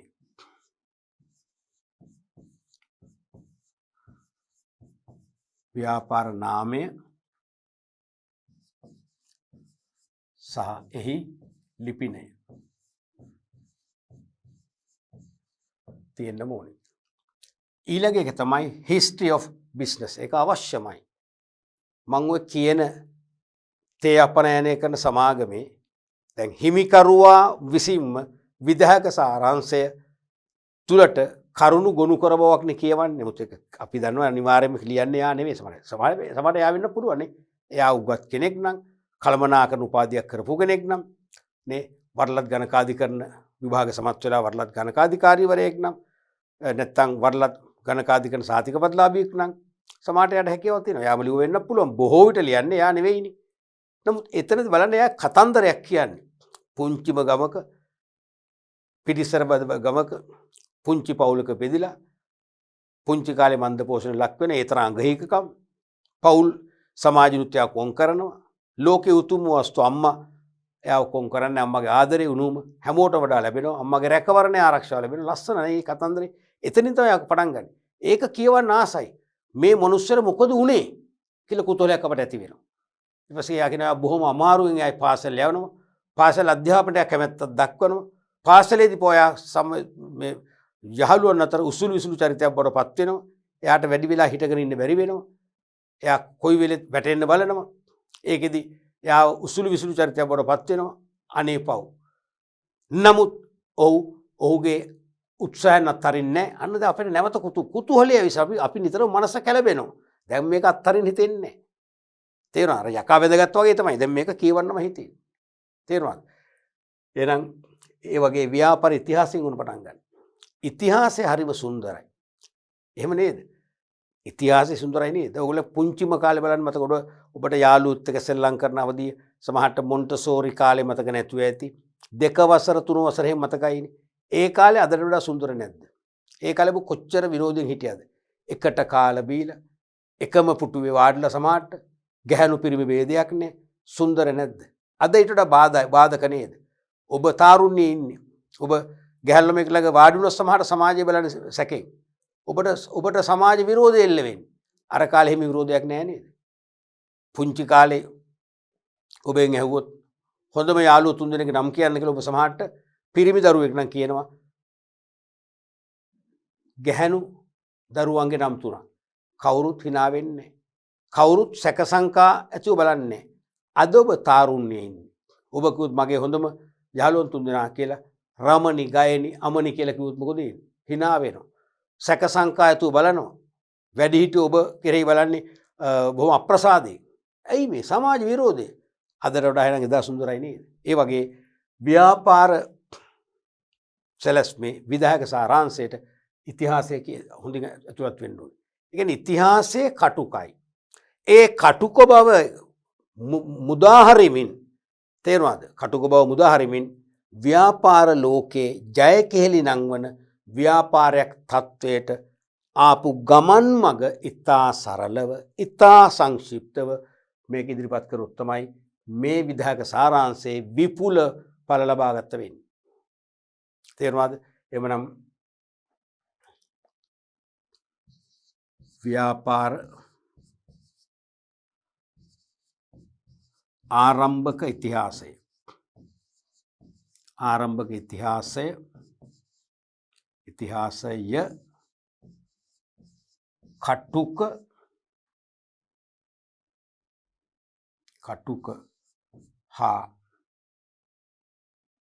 කටුක හා ඉතා සරල ලෙස අරඹා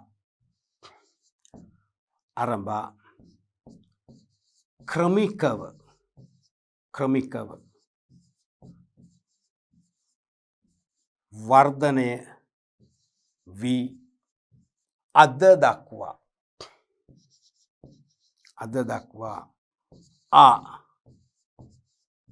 ගමන් මග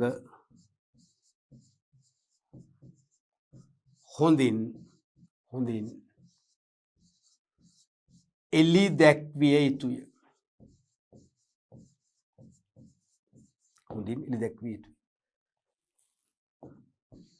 තුන්වෙනි එක තමයි vision, mission, aims and objectives අනිවාර්යයෙන්ම තියෙනවා. දැන් විධායක සාරාංශය තුල තමයි vision එක තියෙනවා. දැක්ම. දැන් ඕනම ව්‍යාපාරයක වර්තමානයේ වන විට වර්තමාන සමාජයේ 75ම උගත්. මම කියන්නේ මුළු ලෝක සමාජයේ. ඒගොල්ලෝ දන්නවා. දැන් වෙනද වෛද්‍යවරු දන්නේ නැහැ කොටස් වලද පොරගෙන. ඒක වාණිජ්‍ය අංශය තමයි දන්නේ. අද වෛද්‍යවරුත් දන්නවා. වෙනද වාණිජ්‍ය අංශයේ අධ්‍යාපනය අපි දන්නේ වෛද්‍ය විද්‍යාවට දාලා සංකල්ප. අඩු ගන්න MRI පරීක්ෂණයක් වුවම අපි හිතනවා මේ මොනවාරි ව්‍යායාම පරීක්ෂණයක්ද කියලා. අපි දන්නේ නැහැ. අපි දැන් ඒක ගැන අදහසක් දන්නවා. කොලෙස්ටරෝල් ගැන අපි දන්නවා. බ්ලඩ් ෂුගර් ගැන අපි දන්නවා. ඒකයි මම කිව්වේ ලෝක සමාජයේ සිරතපහම පොදුවේ උගත්. පොදු උගත්කම තියෙනවා. සබ්ජෙක්ට් වයිස් නේ විෂයානුබද්ධ දොරේ පොදු උගත්. ඒ නිසා අද හැම දෙනෙක්ම දන්නවා ව්‍යාපාරික විෂන් එක මිෂන් එක. ව්‍යාපාරේ විෂන් මිෂන් ස්ටේට්මන්ට් දෙක කියවපු ගමන් අද බොහෝ අයට තීරණය කරන්න පුළුවන් මේ ව්‍යාපාරේ සාර්ථකද අසාර්ථකද. විෂන් මිෂන් අනුව මේ ව්‍යාපාරේ දිගු ගමනක් යනවද කෙටි ගමනක් යනවද. මේ ව්‍යාපාරේ ලෝකේ අංක එකේ ව්‍යාපාරික පවුලේ සමාජිකයෙක් වෙයිද නැද්ද කියලා කියන්න පුළුවන් විෂන් මිෂන් එක. අතිශය වැදගත්. මොකද ව්‍යාපාරයක සමස්ත කාර්යභාරයන් සම්පින්ඩණය කරලා මිරිකලා ගත්තම කැටි කරලා ගත්තම සම්පින්ඩණය කරගත්තම අනාගතයේදී ළඟා කරගන්න අපේක්ෂිත සිහිනය කෙටි ප්‍රකාශයක් වශයෙන් දාන එක තමයි විෂන් කියන්නේ. ඒක සවිස්තරාත්මක ප්‍රකාශයක් වශයෙන් නම් මිෂන්. කෙටි කාලීනව ව්‍යාපාර කටයුතු මගින් ලබන්න අපේක්ෂා කරන ප්‍රතිඵල නම් මොනවද? ඔබ්ජෙක්ටිව්ස් අරමුණු. දීර්ඝ කාල ලබන්න අපේක්ෂා කරන ප්‍රතිඵල නම් ඒම්ස් පරමාර්ථ. එහෙනම් මේක අතිශය වැදගත්. මොකද මේ තියෙන සිහින ව්‍යාපාරයේ සිහිනය ව්‍යාපාරයේ හෙට දවසේ ළඟා කරගන්න උත්සාහ කරන්නේ කුමක්ද කියන සිහිනේ මේ දෙකෙම කියවෙනවා. මේක තියෙනවා ව්‍යාපාරයේ දීර්ඝ කාලීන උසාහ කෙටි කාලීන ලබන්න අපේක්ෂා කරන ප්‍රතිඵල තියෙනවා. පැහැදිලිද? ඒ නිසා මේ හතරම අනිවාර්යෙන් විධායක සාරාංශයේ තුලින්ම හෙළිදරව් කිරීමම ආරම්භයේදීම ව්‍යාපාරය පිළිබඳ බලාපොරොත්තු පාඨකයා තුළ පරිශීලකයා තුළ දල්වන්න සමත් වෙනවා. එහෙනම් ව්‍යාපාර දැක්ම නැත්නම් දෘෂ්ටි කියන්නේ තෝකයි. දැක්ම ඒ වගේම මෙහෙවර නැත්නම් නිෂ්ඨාව. මෙහෙවර ඒ වගේම පරමාර්ථ. පරමාර්ථ හා අරමුණු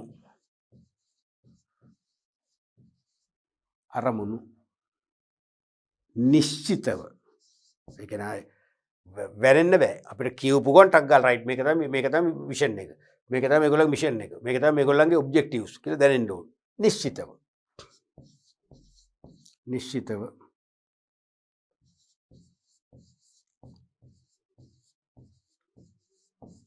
හෙළිදරව් කළ යුතුය. හතරවෙනි එක තමයි goods and services භාණ්ඩ හා සේවා. විධායක සාරාංශයෙන් භාණ්ඩ හා සේවා ගැනත් කියවෙන්න ඕන. මොකද ඒක මැදට යාමක් තියෙනවා. දැන් ව්‍යාපාර විස්තරي තියෙනවා. බිස්නස් ඩිස්ක්‍රිප්ෂන් එකේ තියෙන තෝ තමයි. තේරුණාද? එතකොට මෙතනත් අනිවාර්යෙන් භාණ්ඩ හා සේවා පිළිබඳ විස්තර ඇතුළත් කරන එක හොඳයි. මොකද විධායක සාරාංශයේනේ දැන් 95%ක්ම බිස්නස් ප්ලෑන් එකක කියවන්නේ විධායක සාරාංශය විතරයි. විධායක සාරාංශය කියවුම් පස්සේ 10% විතර තමයි මේ සමස්ත ව්‍යාපාර සැලැස්ම වැළඳගෙන ව්‍යාපාරයට අවතීර්ණ වෙන්නේ. ඇත්ත කතාව ඕකනේ. එහෙනම් හැම කෙනෙකුටම භාණ්ඩ හා සේවා මොනවද කියලා අදහස දෙන්න ඕනේ. මේ අපි නිෂ්පාදනය කරන නිමෙවුම් පාරිභෝගිකයාගේ ජන ජීවිතයට අත්‍යවශ්‍ය ඒවා බව සෞඛ්‍ය ආරක්ෂිතව නිපදවන බව ආහාර පාන වර්ගන. ඒ වගේම වර්තමානයේ සුලභ රෝග ලක්ෂණ වන අධික මේදය කොලෙස්ටරෝල් තත්ත්වය අධික රුධිරයේ සීනි ප්‍රමාණය ඒ වගේ බ්ලඩ් ෂුගර් නැත්නම් කොලෙස්ටරෝල් වැනි රෝගී තත්ත්වයන් ලක් නොවන ආකාරයෙන් සෞඛ්‍ය ආරක්ෂිතව නිපද වූ නිමෙවුම් බව හේතු ගන්නට ඕනේ. එහෙම නැත්නම් මේ නිමෙවුම් පොදුවේ ඊතා ඉහළ සමාජ පැලැන්තියකට ඔබ ගෙන යන නිමෙවුම් බව. මේ නිමෙවුම් පරිභෝජනය කිරීම තුළින් ඔබට ඉහළ සමාජ පන්තියක කොටස්කරුවන් බවට සමාජයේ විසින් ඔබව පත් කරන තත්ත්වයක් ඇති බව මේකෙන් හේතු ගන්නන්න ඕනේ. හෙවත් මේ නිමෙවුම් වල සුවිශේෂී ගුණාංග. ඒ කියන්නේ රෝගී තත්ත්වයන් නැති කරන්නේ නැහැ. තියෙන රෝගත් මොකද වෙන්නේ? නිරෝගී තත්ත්වයටපත් වෙනවා. මේ නිමෙවුම් පරිභෝජනය කරන ඉතා ඉහළ පැලැන්ති අය, උගත් අය. ඒ නිසා මේ භාණ්ඩ පරිභෝජනය කරන විට අපට සමාජයෙන් ඉහළ ප්‍රතිචාර ලැබෙනවා. ඒ වගේ සුවිශේෂී අංග මේක අනිවාර්යයෙන්ම ඉතාම කෙටියෙන් වාක්‍යයකින් දෙකකින් පැහැදිලි කරන්න ඕන. එහෙනම්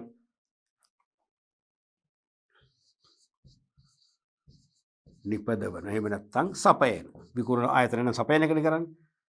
නිපදවන නැත්නම් සපයන භාණ්ඩ හා සේවා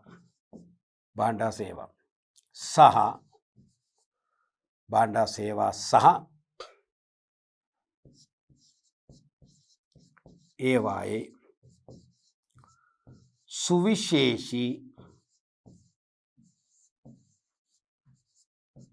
ගුණාංග හොඳින් ඉස්මතු කළ යුතුය.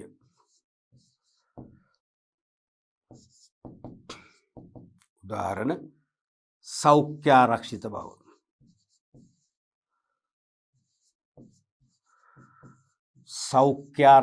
බව.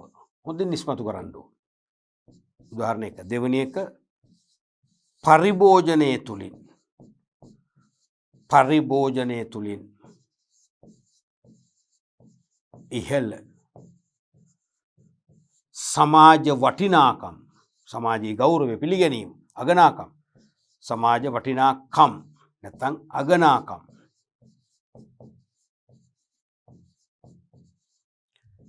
හිමිවන බව. ඒ වගේ සුවිශේෂීතාවයන් මේකෙන් හයිලයිට් කරන්න ඕනේ. පැහැදිලිද? ඊළඟට අපි බලමු පස්වෙනි එක. Competitive market. අනිවාර්යයෙන්ම මේ වෙළඳ පොළ ගැන සඳහනක් කරන්න ඕනේ.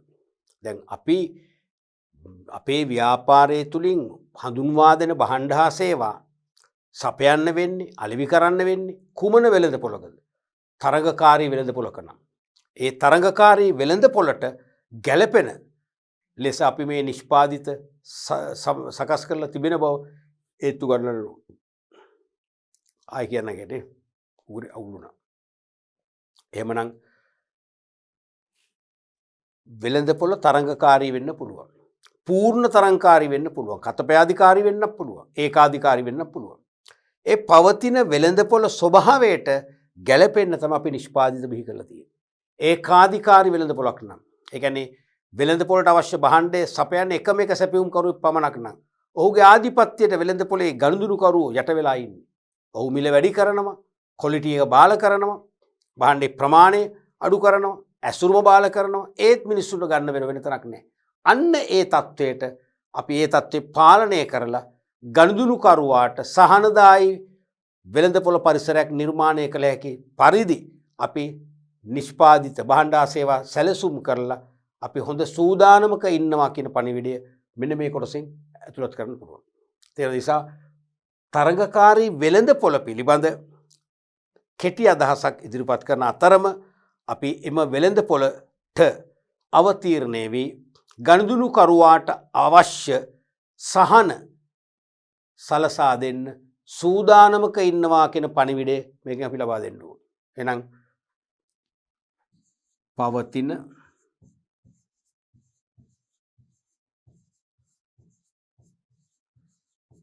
වෙළඳ පොළ තරඟය. පවතින වෙළඳ පොළ තරඟය සහ ඊට හොඳින්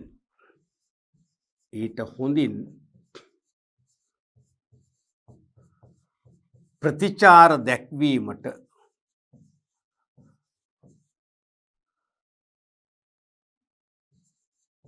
ඇති සූදානම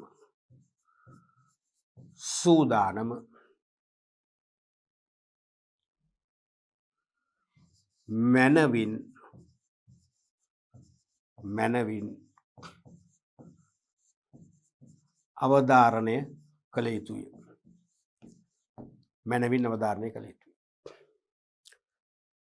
අනිත් එක තමයි මේන් මැනේජ්මන්ට් ටීම්. ප්‍රධාන කළමනාකරණ කණ්ඩායම. ප්‍රධාන කළමනාකරණ කණ්ඩායම ගැන හොඳ සාරාංශගත තොරතුරු ප්‍රමාණයක් මේක ඇතුළත් කරන්න ඕන. මොකද ඕනම සංවිධානයක ප්‍රධාන කළමනාකරණ කණ්ඩායම දිහා බලලා ඒ කණ්ඩායමේ ප්‍රබලත්වය අනුව තමයි ඒ ව්‍යාපාරය කෙරෙහි අල්මැති පාර්ශ්වයන්ගේ විශ්වාසය ඇති වෙන්නේ. ඒ වගේම ඒ ප්‍රබල කළමනාකරණ මණ්ඩලයක් නම් තමයි සැපයුම් කරුවෝ ණයට සපයන්නේ. බැංකුකරුවන් පවා ණය දෙන්න ඉදිරිපත් වෙන්නේ. ඒ නිසා මෙන්න මේ මැනේජ්මන්ට් ටීම් එක හොඳින් හයිලයිට් කරන්න ඕනේ. එයාලගේ නම විශේෂයි. මොකද එයා ලංකාවේ ප්‍රසිද්ධ චරිත නම්. තේරෙනවද? ප්‍රසිද්ධ උගස් චරිත නම් නමත් අවශ්‍යයි. ලිපිනේ නම් තරම් ප්‍රශ්න නම. එයාලගේ අධ්‍යාපන සුදුසුකම් අනිවාර්යයෙන්ම තුලත් කරන්න ඕනේ. ක්වොලිෆයිඩ් අයත් අපේ මැනේජ්මන්ට් ටීම් එකේ ඉන්න කියන එක. එයාලගේ පළපුරුද්ද අනිවාර්යයෙන්ම තුලත් කරන්න ඕනේ. තේරෙනවද? එමනම් ප්‍රධාන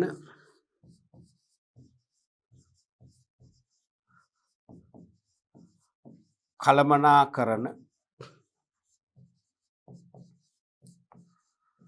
කණ්ඩායමේ නම්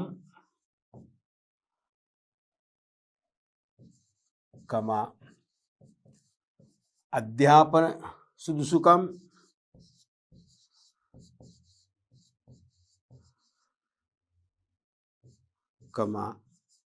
පළපුරුද්ද හා වෙනත් සුවිශේෂී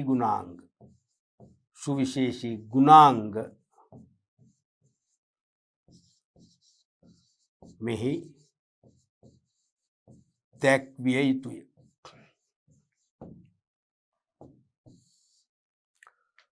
ඊළඟට ටෝටල් ඉන්වෙස්ට්මන්ට් එක. මේ ව්‍යාපාර අදහස සක්‍රිය කරලා ඉලක්ක ළඟා කර ගැනීම පිණිස ආයෝජනය කිරීමට අපේක්ෂිත මුළු ආයෝජිත මුදල අනිවාර්යයෙන්ම සඳහන් කරන්න ඕනේ. මොකද ව්‍යාපාර සැලැස්මෙන් කියන ව්‍යාපාර අදහස හරිම සුන්දරයි. අත්‍යවශ්‍යයි. ඒකෙන් හඳුන්වා දෙන්න අපේක්ෂා කරන භාණ්ඩ හා සේවා මිනිස් ජීවිතයට අත්‍යවශ්‍යයි. රටේ ජාතික නිෂ්පාදනය වර්ධනය කරන්න අත්‍යවශ්‍යයි. රටට ඒ භාණ්ඩ අපනයනය කරලා රටට අවශ්‍ය ඩොලර් නැමැති විදේශ විනිමය උපයන හොඳ උල්පතක්. හැම අතින්ම හොඳයි. හැබැයි ඒ බිස්නස් එක හරියට ආරම්භ කරලා හොඳින් සාර්ථකව පවත්වාගෙන ගිහිල්ලා ලාභදායී දෙයක් කරන්න අඩු ගානේ රුපියල් බිලියන 50ක්වත් යොදවන්න ඕනේ.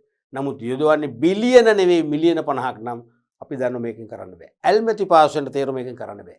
ඒ ඇල්මැති පාර්ශ්වයට දැනෙන්න ඕනේ මේ ආයෝජනය කරන මුළු ආයෝජන මුදල මේ සැලැස්මෙන් පෙන්눔 කරන බිස්නස් කන්සෙප්ට් එකට ජීවය දෙන්න ඒ සාර්ථක ලාභදායී ව්‍යාපාරය බවට පත් කරන ප්‍රමාණවත් ආයෝජනයක් කියලා හේතු ගන්නන ආකාරයෙන් ආයෝජනය ගැන අදහසක් තියෙනට ඕන. එමනම්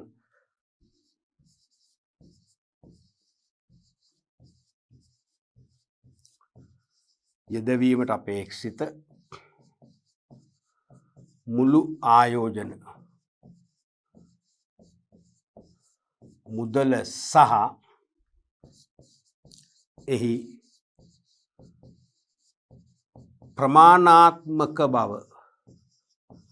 ප්‍රමාණාත්මක බව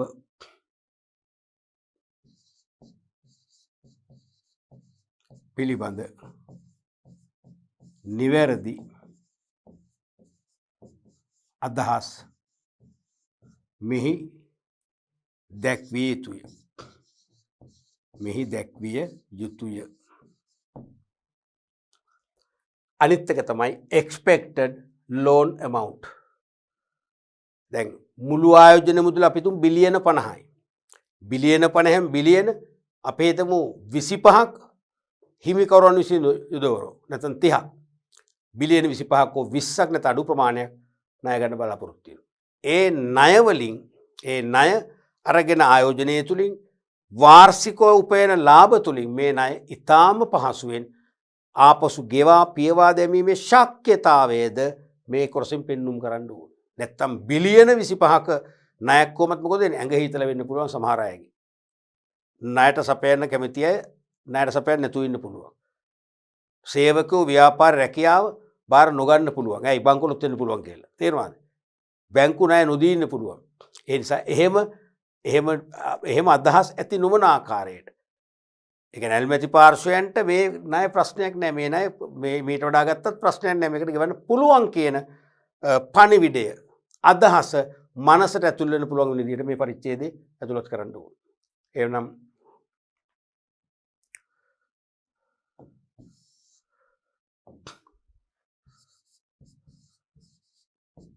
ආයෝජිත ප්‍රාග්ධනය සපයා ගැනීම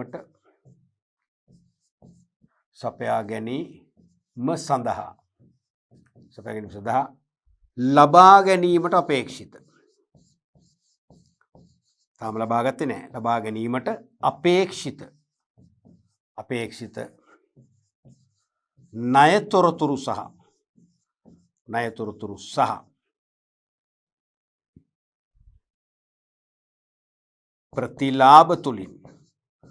ප්‍රතිලාභ තුලින්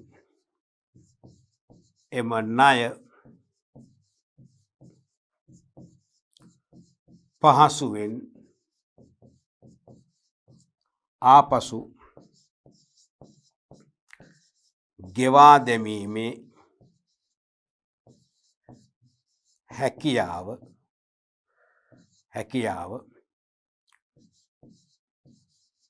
පෙන්눔 කළ යුතුය. එතකොට මෙන්න මේ වගේ කාරණා කීපයක් විධායක සාරාංශය තුල ගොනු කිරීම තුළින් විධායක සාරාංශය පරිශීලනය කරන ඕනෑම පරිශීලකයෙක්ගේ ආකර්ෂණය මේ සමස්ත ව්‍යාපාර සැලැස්ම කියවීම දෙසට හරවා ගන්නට තරම් ශක්ති සම්පන්න ආකර්ෂණීය වූ විධායක සාරාංශයක් වෙන්නට ඕනේ. තේරෙනවද? මේ කරුණු ක්‍රමානුකූල පිළිවෙලකට ගොනු කිරීමෙන් එම ආකර්ෂණයේ ධනවන විධායක සාරාංශයක් බවට මේ පත් කරගන්න පුළුවන්කම තියෙනවා. පැහැදිලිද? රයිට්. අපි ඊළඟට බලමු ඇමුණුම 18/7කට අදාළව 7 වෙනි පාඩමට අදාළව පළවෙනි ඇමුණුම. සමහර දෙවෙනි එකක් නෑ මේක මෙච්චරයි තියෙන්නේ. විධායක සාරාංශය මේ ඒ කියන්නේ විධායක සාරාංශය සාමාන්‍යයෙන් සකස් කරනකොට මෙන්න මේ විදියට කරුණු ගොනු කිරීම කියලා ආදර්ශයක්ම පෙන්වුම් කරන්න. මේකම වෙන්න ඕනේ නෑ. මේක නීතියක් නෑ. මේක කරේ නැහැ කියලා ලකුණු නොදීන්නේ නෑ. ඔබට මීට වඩා හොඳ අනුපිළිවෙලකට මීට වඩා හොඳ කරුණු ගොනු කිරීමක් යටතේ ශීර්ෂය යටතේ විධායක සාරාංශය දෙන්න පුළුවන් නම් ඒක තමයි අංක 1 වෙන්නේ. මේක නෙවෙයි. මේ ආදර්ශයක් පමණයි. මුලින්ම ව්‍යාපාරේ නම. අයිතිකරුගේ නම. මේක ටීචර්ස් ගයිඩ් එකේ තිබුණු විදිහට මම ගත්තා. නැත්නම් හරිනම් එනවා අයිතිකරුවන්ගේ නම. ඇයි බහුවචන උනුත් එහෙම? අයිතිකරු ගැන මොකද? හැම වෙලාවෙම එක්කෙනා වගේ. ඉතින් එහෙම අඩුපාඩු තියෙන එක්ක දානවා අයිතිකරුගේ ස්ට්‍රෝක් එකක් අයිතිකරුවන්ගේ නම. නැත්නම් අයිතිකරුගේ නම ස්ට්‍රෝක් එකක් අයිතිකරුවන්ගේ නම. අන්න එකම මේක මීට වඩා හොඳට අපිට ඉදිරිපත් කරන්න පුළුවන්. තේරුණා නේද මම කියන එක? මේක මීට වඩා හොඳ ප්‍රසන්ටේෂන් එකක් අපිට දෙන්න පුළුවන්. අයිතිකරුගේ නම ස්ට්‍රෝක් එකක් අයිතිකරුවන්ගේ නම් 1 2 3. මොකද නම් අවශ්‍යයි. මොකද ඒ අයිතිකරු ප්‍රකට ව්‍යාපාරිකයෝ නම් ප්‍රකට ව්‍යාපාරික පවුල් වල සමාජිකයෝ නම් ප්‍රකට ව්‍යාපාරිකයෙකුගේ පුතෙක් හරි දුවෙක් හරි කියලා අපිට අදහසක් දෙන්න පුළුවන් නම් ඒකත් වැදගත්. ඊළඟට ලිෆියුමු කියන්නේ ඒගොල්ලන්ගේ ඇඩ්‍රස්. ලිපිනයක් තියෙන්න ඕනේ. ව්‍යාපාරේ දැක්ම.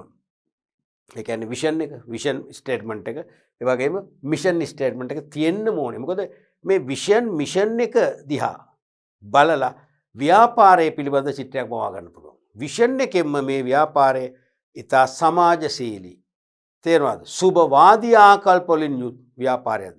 සමාජ වගකීමෙන් කටයුතු කරන ආදර්ශමත් ව්‍යාපාරයක්ද කියලා අපිට සමහරට මේ විෂන් සහ මිෂන් ස්ටේට්මන්ට් දෙකෙන්ම අදහස් වෙන්න පුළුවන් නිසා ඒ දෙකත් ඇතුළත් කරන්න ඕනේ. ඊළඟට මුළු ආයෝජනය. කොච්චරක් මේ ව්‍යාපාර වෙනුවෙන් ආයෝජනය කරනවාද? ඒක මේ ආයෝජනයෙන් අයිතිකරුවන් යොදවන මුදල කොච්චරක්ද?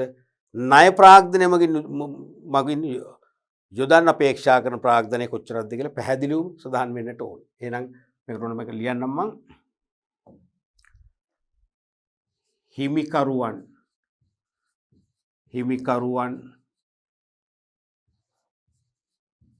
යෙදවීමට අපේක්ෂිත අරමුදල් සහ ණය මගින්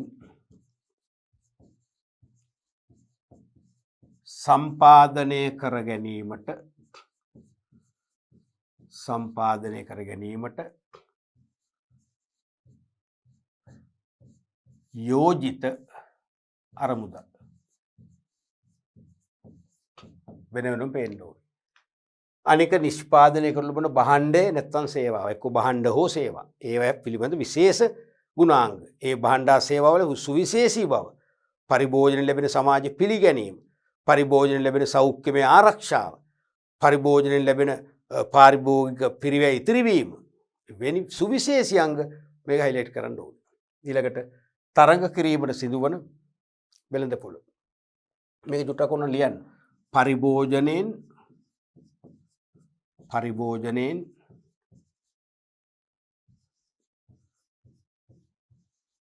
ලැබෙන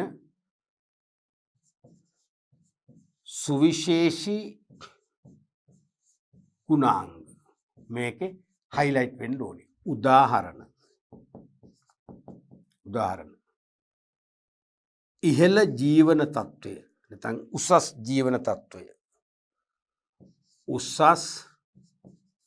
ජීවන තත්ත්වය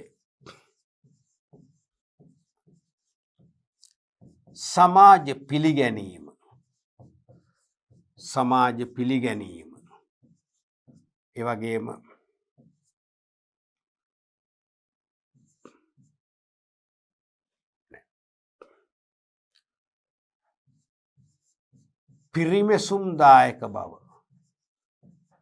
පිරිමැසුම්දායක බව ඒ වගේ දේවල්. ඊළඟට තරඟ කිරීමට සිදුවන වෙළඳපොළ. ඒකාධිකාරී වෙළඳපොළක්ද? පූර්ණ තරංකාරී වෙළඳපොළක්ද? කතපයාධිකාරීද? ඒ සඳහා අපි සූදානම්ද? අපේ සූදානම මොකක්ද? ප්‍රධාන කළමනාකරන කණ්ඩායම්. ප්‍රධාන කළමනාකරන කණ්ඩායම් තුළ එක්ක එක්කෙනාගේ නම, ඒගොල්ලන්ගේ අධ්‍යාපන සුදුසුකම්, පළපුරුද්ද, විශේෂ කුසලතා තිබේ නම් විශේෂ කුසලතා සියල්ලම තුලත් කරන්න ඕනේ. ඊළඟට මුළු ආයෝජනයේ පවතින යෝජිත මුළු ආයෝජනයේ කොච්චරක් තියෙනවද, දැනට කොච්චරක් අපි වර්ධනය කරගන්න යෝජනා කරනවද, ඒ වර්ධනය කරගන්න අයිතිකරුවන්ගෙන්ද බැංකු ණය මගින්ද දෙකෙන්මද විස්තර තියෙන්න ඕනේ. අනික අපේක්ෂිත බැංකු ණය වෙනම සඳහන් වෙන්නට ඕනේ. මෙන්න මේ වගේ මූලික කාරණා කීපයක් තමයි විධායක සාරාංශය තුලින් ගුරු කරන්නේ. දැන් පැහැදිලි නේද? එහෙනම් ව්‍යාපාර සැලැස්මක අගනාම කොටස තමයි විධායක සාරාංශය කියලා දැන් තේරෙන්නේ. සමස්ත සැලැස්ම සකසා නිම කළ පසු පමණයි මෙය අංග සම්පූර්ණ ලෙස සම්පාදනය කරගන්න පුළුවන් වෙන්නේ.